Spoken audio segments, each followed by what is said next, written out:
Mr. Whitfield. The courtroom stopped moving. Judge Patricia Ellsworth had not raised her voice. She did not need to. The sound of a judge using someone's name in a quiet courtroom had a way of reaching every corner of the room. Marcus Whitfield looked up from the gallery. He was 44 years old, a billionaire by any practical definition, the founder of a private equity firm whose assets under management exceeded $11 billion. He was accustomed to entering rooms where people knew his name before he spoke. He was accustomed to attorneys leaning toward him, executives waiting for his approval, and problems becoming smaller once enough money was placed around them. But Judge Ellsworth was looking at him without the slightest interest in any of that. "Would you please stand up?" For 1 second, Marcus did not move. His attorney, Constance Hale, leaned toward him and murmured something under her breath. Marcus rose from his chair. He did it correctly, slowly, formally. But there was a stiffness in the movement that revealed how little experience he had with being told to stand by anyone. Across the courtroom, Dale Cooper sat at the petitioner's table in a pressed button-down shirt, dark slacks, and a pair of scuffed steel-toed work boots. The boots were the reason Marcus had laughed. They were also the reason Judge Ellsworth had finally decided she had seen enough. 4 hours earlier, Dale had been standing in the rain outside a half-finished medical office building, checking a structural issue before the city inspector arrived. He had no idea that by lunchtime, a billionaire would be standing in court because of those same boots. Dale Cooper had been awake since 4:30 that morning. His alarm went off in the dark apartment before either of his children woke up. He lay still for a few seconds, listening to the quiet through the thin walls. Harper was 8. Theo was 5.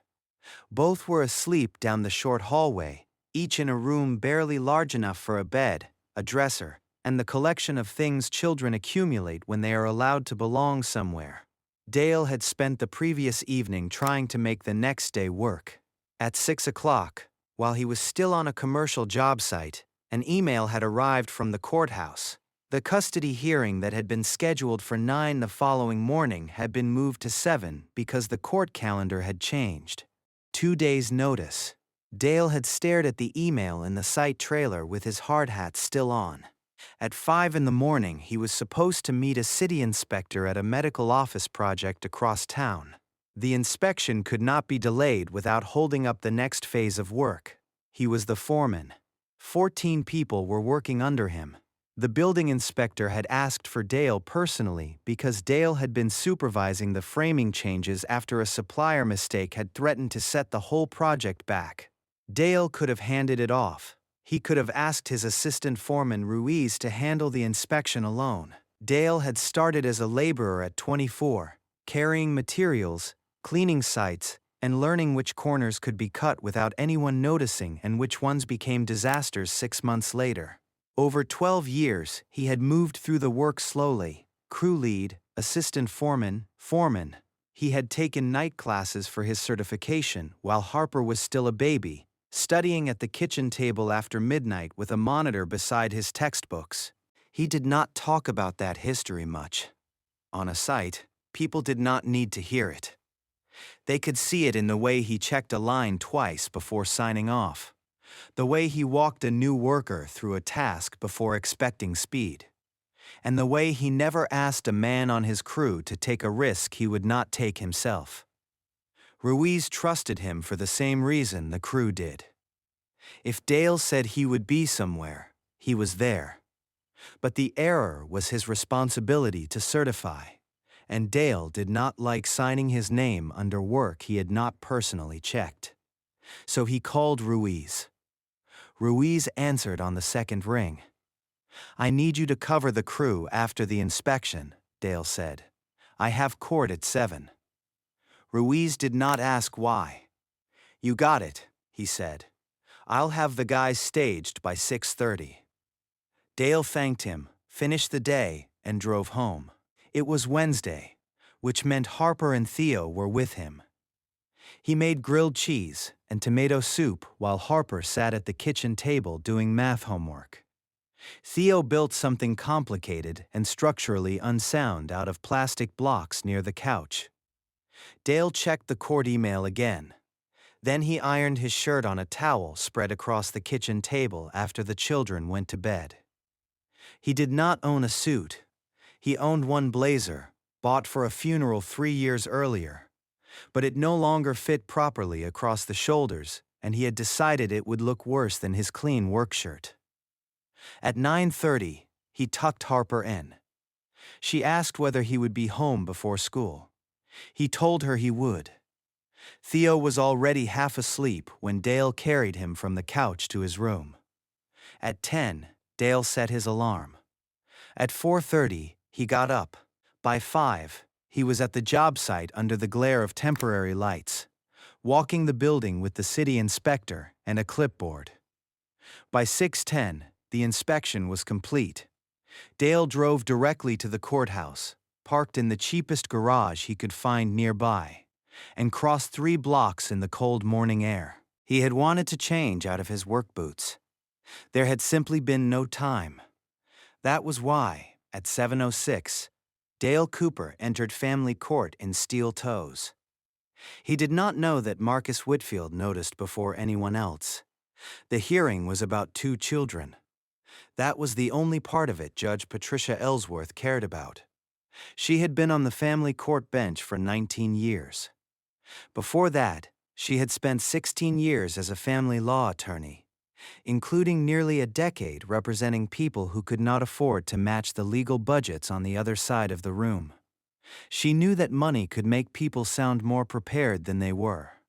It could buy reports, consultants, private schools, larger homes, and a clean story about why one future looked more impressive than another.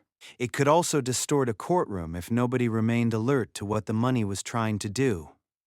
Early in her career, Judge Ellsworth had represented a mother who lost most of her parenting time after the opposing side presented photographs of a larger home, a private tutor, and a summer abroad. The mother's apartment had been smaller. Her job had been hourly. Her evidence had consisted of school pickups, doctor visits, meal plans, attendance records, and the small daily acts no one had thought to package well. Years later, Judge Ellsworth still remembered the child asking why he had to live where the good school was when he wanted to stay near his grandmother. That case had taught her something permanent. Courts could be impressed by a future without ever checking what it would destroy in the present. Judge Ellsworth had built her reputation on remaining alert. She did not dislike wealthy people. She disliked people who believed wealth exempted them from evidence. She did not favor working people simply because they worked with their hands. She favored the parent whose conduct showed the court what the children actually needed. And she had little patience for performance. That morning, before anyone had testified, she saw Marcus Whitfield glance at Dale's boots and let out a soft, controlled laugh. It was not loud enough to interrupt the hearing. It was not loud enough to appear in a transcript. But it was loud enough for a judge who had spent 19 years reading rooms. Judge Ellsworth made a note.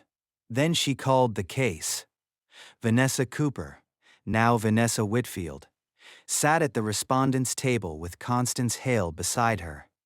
Marcus sat behind them in the gallery, close enough to speak quietly to his attorney when he wanted to, far enough away to preserve the appearance that he had no formal role in the case.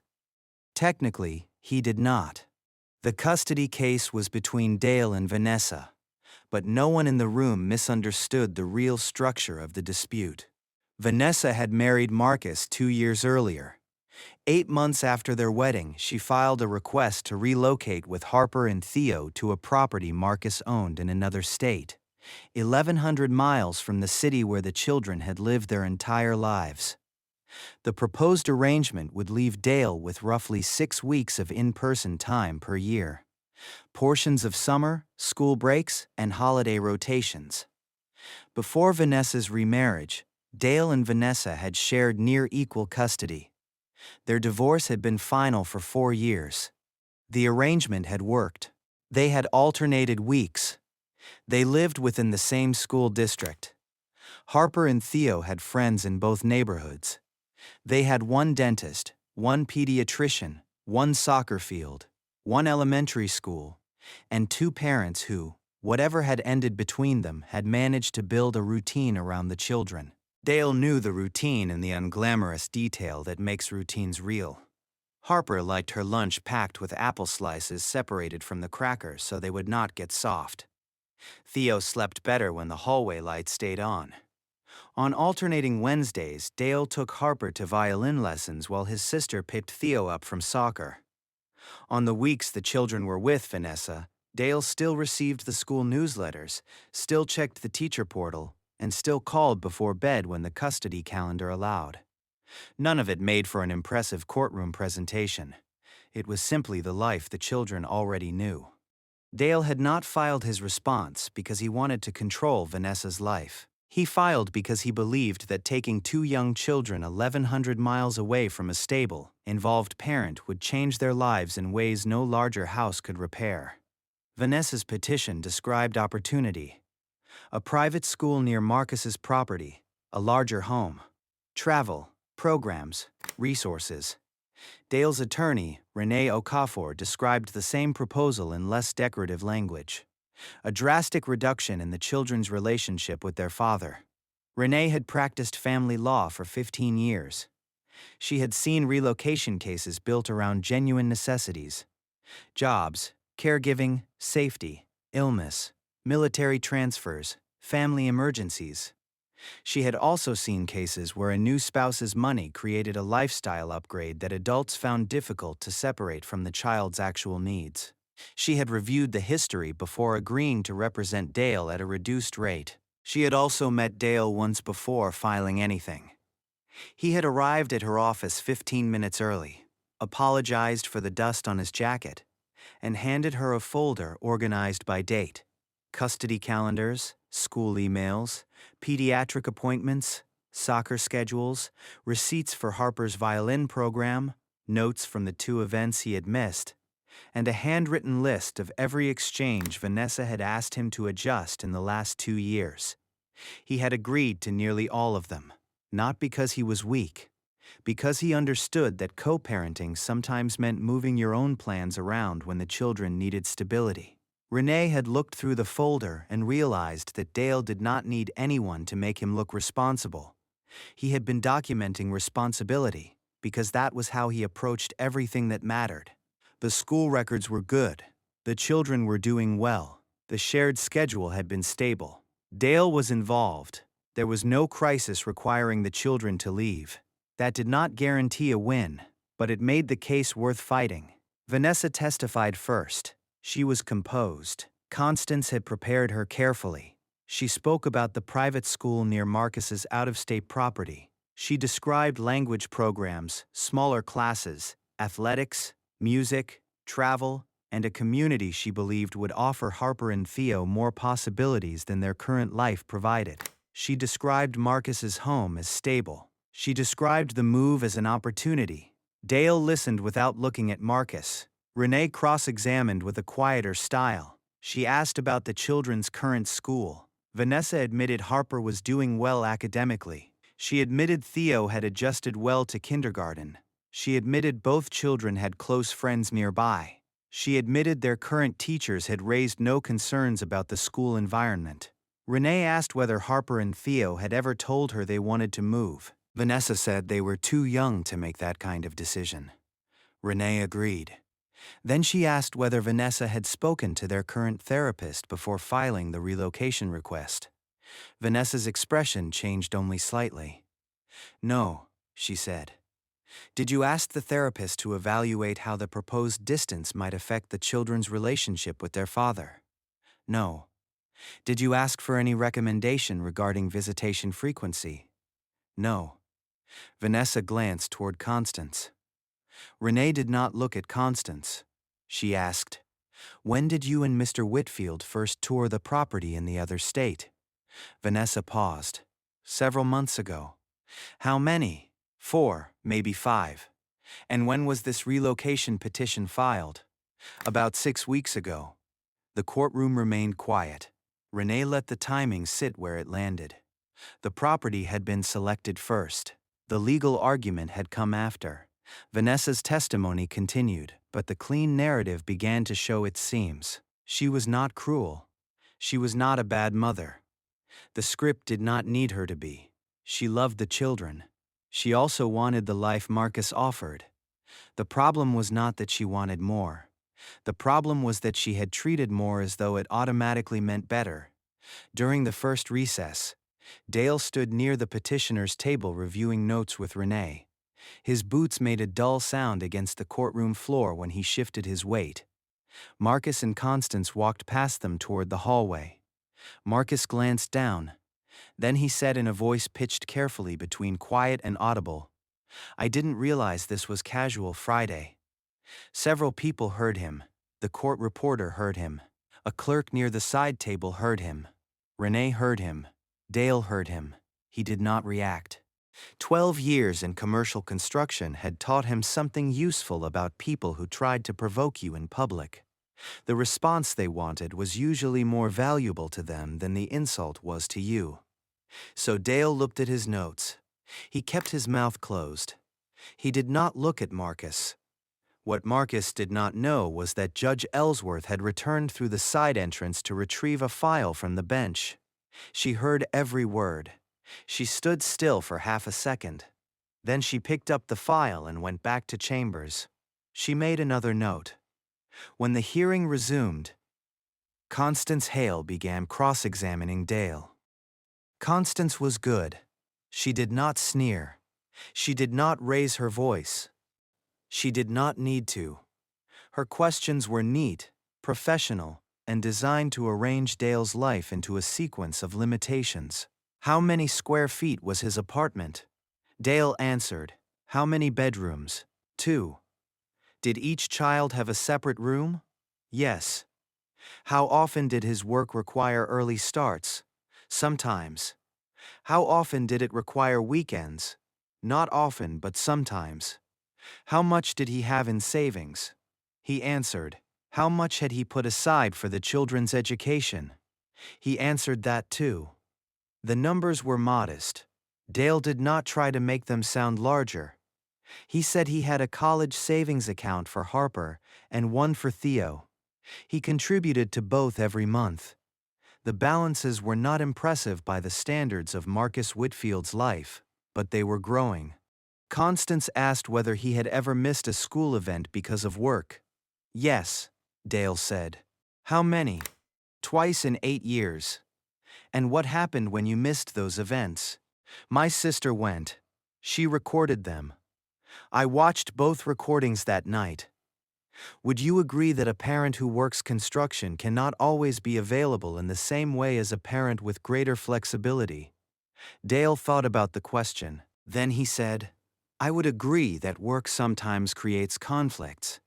I would not agree that the children have ever been without someone who knows where they need to be. Constance turned a page. Mr. Cooper, this morning you came directly from a work site, correct? Yes. You did not have time to change into more appropriate court attire. Dale looked at Judge Ellsworth first, then back at Constance. The hearing was moved 2 hours earlier. I had a city inspection scheduled at 5 this morning. I supervised the work being inspected. I arranged coverage for 14 people on my crew, completed the inspection, and drove here. Why could you not delegate the inspection? Because my name was on it. Constance gave a small nod, as if the answer proved something she had wanted the room to understand. Your work responsibilities took priority over arriving dressed for court? No, Dale said. The answer was quiet, but it stopped her for a moment. My work responsibility was what allowed me to be here. I took care of it so I could come to court. I didn't skip court. I didn't ask for it to move. I showed up. Renee looked down at her legal pad. Judge Ellsworth wrote something. Constance continued. She asked about Dale's apartment. He explained that Harper had painted her room blue from a paint card sample wall at a hardware store, and that they had spent a Saturday doing it together. He explained that Theo had a shelf above his bed, filled with small plastic dinosaurs, and a soccer ball signed by his first coach. She asked about childcare. Dale explained that his sister lived 10 minutes away and helped when work ran late. He said she had been part of Harper and Theo's lives since they were born. Constance asked whether Dale could provide the children with the same educational opportunity, travel, and financial security available in Marcus Whitfield's home. The implication was clear. Money was being placed on one side of a scale. Dale was being asked to stand on the other. Constance slowed down before her final question. Mr. Cooper, do you believe you can compete with the resources my client can provide to your children? The courtroom waited. Dale had known some version of that question was coming. He looked at the table in front of him for a moment. Then he lifted his eyes. I'm not competing with him, he said. I'm raising my children. Those aren't the same contest. For the first time that morning, the room seemed to breathe differently. It was not a speech. Dale did not look toward Marcus when he said it. He simply answered.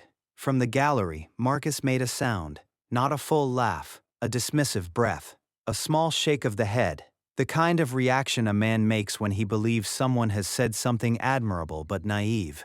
Judge Ellsworth saw it. That was the third time.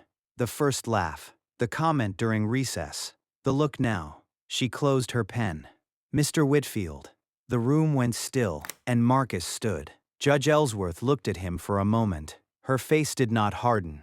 She did not appear angry. That made the moment heavier. Mr. Whitfield, she said, you are not a party to this proceeding. You are here as a guest in my courtroom.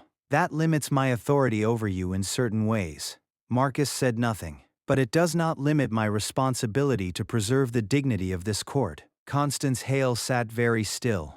Judge Ellsworth continued. I have observed you react to Mr. Cooper's appearance and to his testimony with contempt on 3 separate occasions this morning.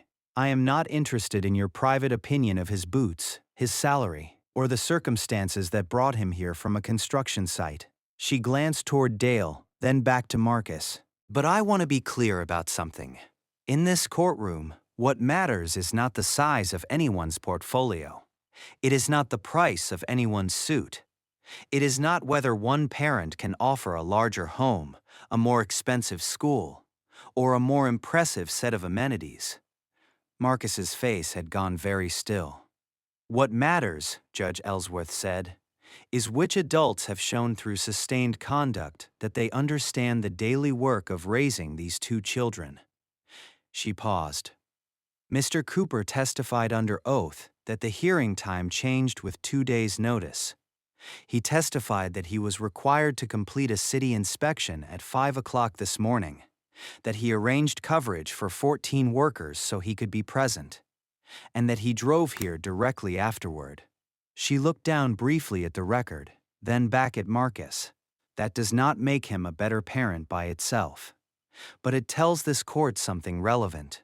It tells this court that he came here because his children matter enough for him to reorganize an entire working morning around them. Nobody in the courtroom moved.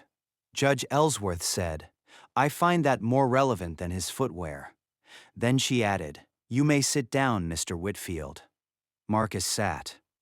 The sound of the chair against the floor carried farther than it should have. Judge Ellsworth called the attorneys into chambers. The conference lasted 38 minutes. Nothing dramatic was entered into the public record.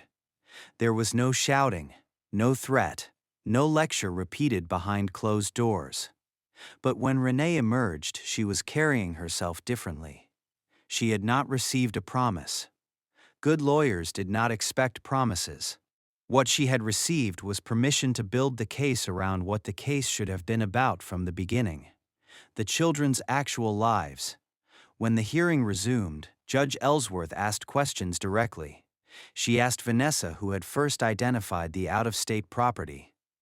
Vanessa said Marcus had. She asked whether the school had been toured before the relocation petition was filed. Vanessa said yes. She asked whether the children's therapist had been consulted. Vanessa said no. She asked whether a realistic school year visitation plan had been built around the therapist's recommendations. Vanessa said no.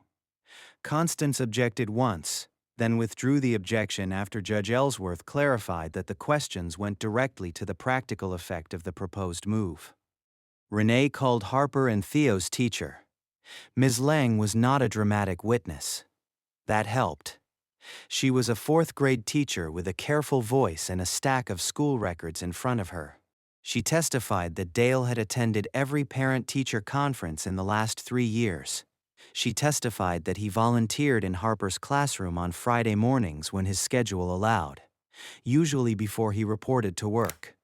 She testified that when he could not attend an event, he followed up. He asked about Harper's reading level, her friendships, the group project that had made her anxious in November, and the way she had begun to raise her hand more often after winter break. Ms. Lang said, "He asks questions that tell you he is paying attention between meetings. He does not arrive and ask for a summary of his child. He already knows what has been happening." Then she described one Friday in February. Harper had come to school upset because another student had laughed at a mistake she made while reading aloud. Dale had picked her up that afternoon. By Monday, he had emailed Ms. Lang not to complain about the other child, but to ask how he could help Harper rebuild confidence without making her feel watched. He asked the right question, Ms. Lang said. He asked what she needed, not what he could be angry about. Renee asked about Theo. Ms. Lang did not teach Theo, but she knew him through school events. She said Dale had helped coach a Saturday soccer activity once when the scheduled parent volunteer had not shown up. She said he was the kind of father who appeared early, carried extra water bottles and stayed late to make sure no child left without an adult. Constance tried to shift the focus back to resources. She asked whether the private school near Marcus's home might provide opportunities unavailable in the current district. Ms. Lang answered honestly. "It may," she said. "Private schools can offer things public schools cannot." Then she added, "But I do not evaluate custody. I can only tell you what I observe. These children have a stable school life here. They are known. Their father is present in that life." The answer did not sound like a verdict. That was why it mattered. Renee introduced school records. She introduced the existing custody calendar. She introduced emails showing that the relocation plan had been discussed between Vanessa, Marcus, and a real estate consultant months before the petition was filed. The school had been selected. The house had been selected. The move had been imagined. Only afterward had the adults begun asking what it would cost the children. Vanessa did not break down. She did not need to. Her certainty simply became harder to maintain. At one point, Judge Ellsworth asked her a question without looking away from the file. "Mrs. Whitfield, can you identify a single current problem in the children's school, health, safety, or existing custody arrangement that requires an 1,100-mile relocation?" Vanessa hesitated. Then she said, "I believe they would have more." Judge Ellsworth nodded once. "More than what?" Vanessa looked toward Marcus, then back at the judge. "More opportunities." Judge Ellsworth wrote something down. No one could tell what. The hearing ended just after 1 in the afternoon. Judge Ellsworth did not rule from the bench. She said she would issue a written decision within 14 days. That was expected. Before adjourning, she made one final statement. "This court is not asked to decide whether Mr. Whitfield can provide more material resources than Mr. Cooper. That is not disputed. The question is whether the proposed relocation serves the children's best interests when weighed against the stability, relationships, routines, and parental involvement they already have." She looked from one table to the other. "I will give that question the weight it deserves." Then she adjourned. Dale remained seated for a moment after the courtroom began to empty. He did not feel victorious. He felt tired. Renee put a hand on his shoulder. "It went better than it could have," she said. Dale nodded. His mind was still moving through the morning in pieces. The early alarm. The inspection. The boots. Marcus's comment. The judge calling him out. The teacher's testimony. The silence after "You may sit down." Dale had entered the courthouse prepared to be outmatched. Not because he believed he was a worse parent, he knew he was not, but because he understood how easily a room could mistake money for proof. What he had not expected was a judge who refused to make that mistake. 11 days later, the decision arrived. Dale was at home when Renee called. He had just finished helping Harper tape a school project to a piece of cardboard. Theo was on the floor trying to convince a toy truck to drive up the leg of the couch. Renee told Dale to sit down.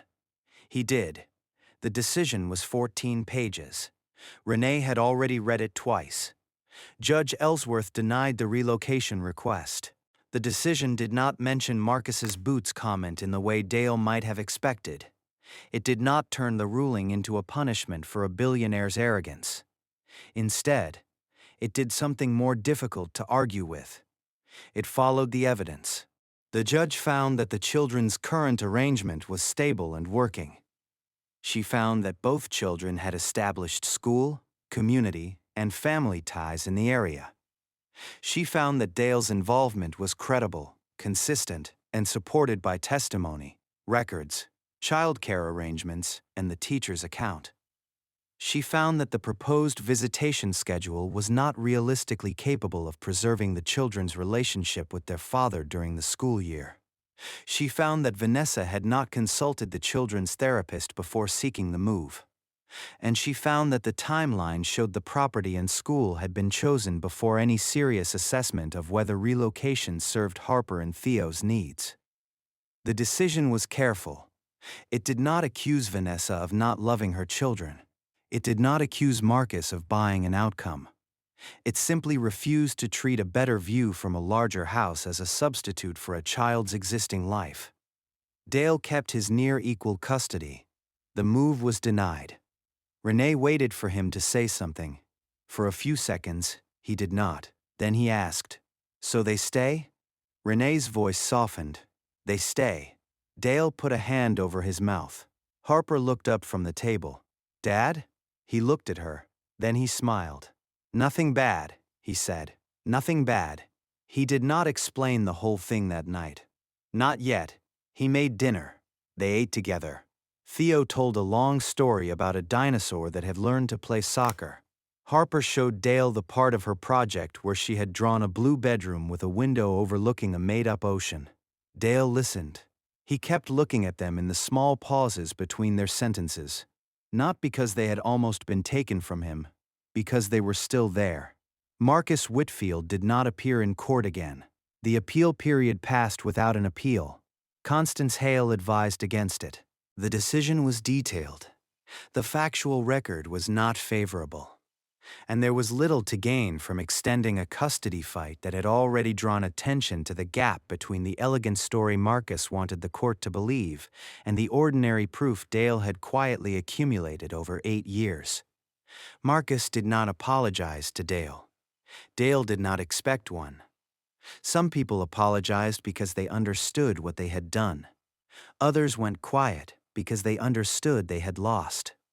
Those were not the same thing. Dale went back to work the following Monday.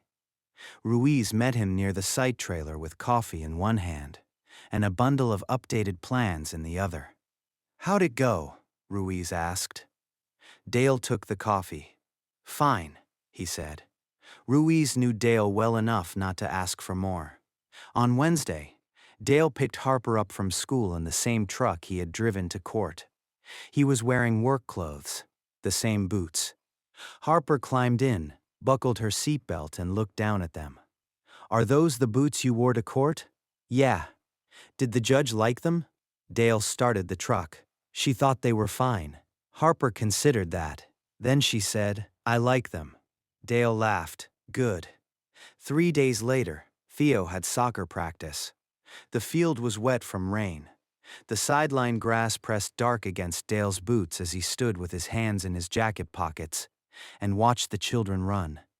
Theo chased the ball with the seriousness of a child who believed the next 30 seconds might decide the entire future of professional sports.